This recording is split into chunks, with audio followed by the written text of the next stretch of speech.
When I was a little girl, I was crazy about babies. Babies, babies, babies. I liked to hold babies, play with babies, dress babies, and I collected baby names. I made lists and lists and lists of names in the back of my diaries, and they were fabulous names. There was Blaze, Huckleberry, Cornflake.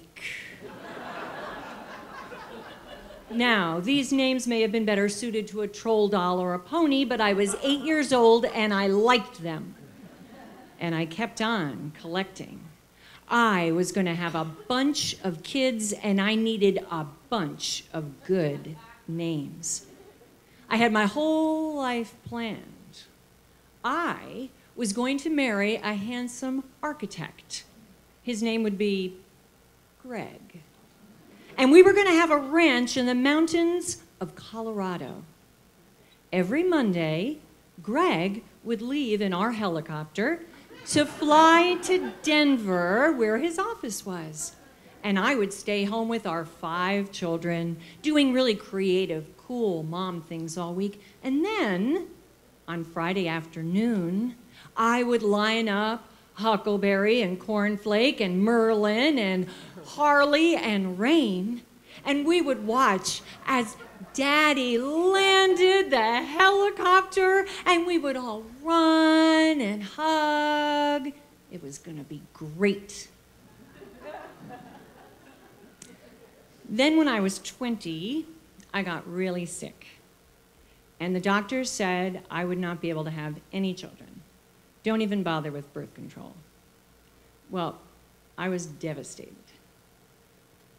But I was also undaunted, and I decided to adopt. At the time, I was living on a school bus in Phoenix, Arizona with 5 guy friends. You know, long hair, peasant dress. It was the 70s. But they were very supportive. And one of the guys on the bus was an actual Buddhist. He told me that a child finds his parent.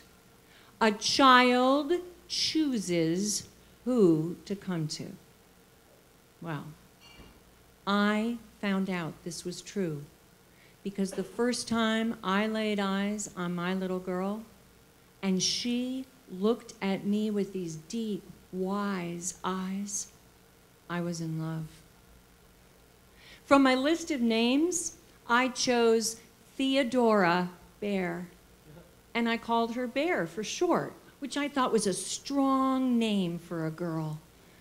Oh, she was beautiful, and she settled down. She slept through the night in a few months. She hardly ever whined.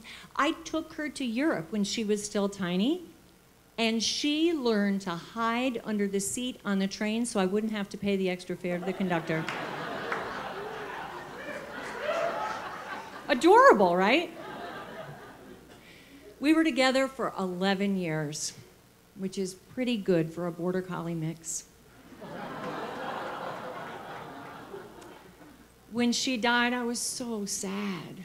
But I had not given up my idea that I was going to have a baby, and in the years between, I'd had several procedures to try to make my chances better of getting pregnant. And when I was 35, the doctor said, this is the final procedure.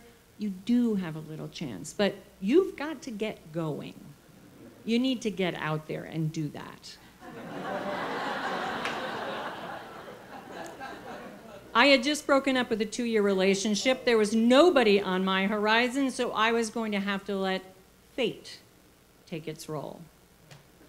8 months later, I literally backed into Brad after the Fall Gold Cup horse races in Virginia at a bar. Whoa. He was tall, he was blonde, blue-eyed, handsome, and we started talking. And we talked, and I found out that he was also intelligent, interesting, and well-traveled. It didn't take us long to fall in love, and we moved in together. I told him about my fertility challenges and how much I wanted a baby. Well, he wasn't totally sure about that part, but he said he really liked to practice. I think we didn't get out of bed for months. And our birth control were condoms that we kept in the nightstand drawer. We kept them in the nightstand drawer.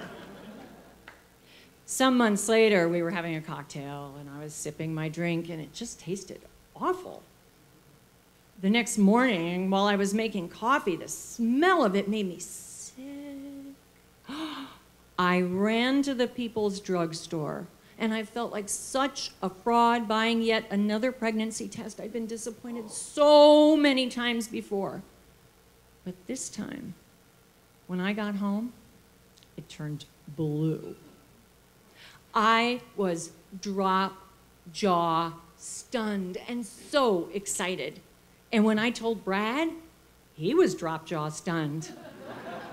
But, I think he thought the condoms in the drawer were actually working. But anyway, he got used to the idea, and we started this adventure together. I would finally be able to use this list of names.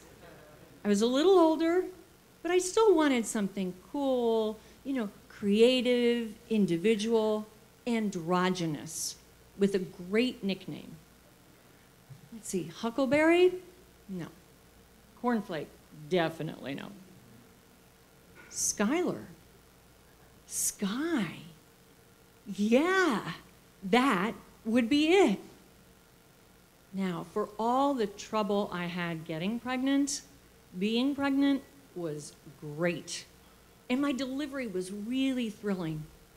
Brad stood over my shoulder doing the family version of the birth filming. And when they laid that little baby in my arms, and he looked up at me with these deep, wise eyes, I thought, oh my God, I know you. It's Bear. The Buddhists were right. You found me. You chose me again. So maybe I didn't get to use all those names in my list, but I feel like the name that I chose and the boy that chose me dropped out of the sky.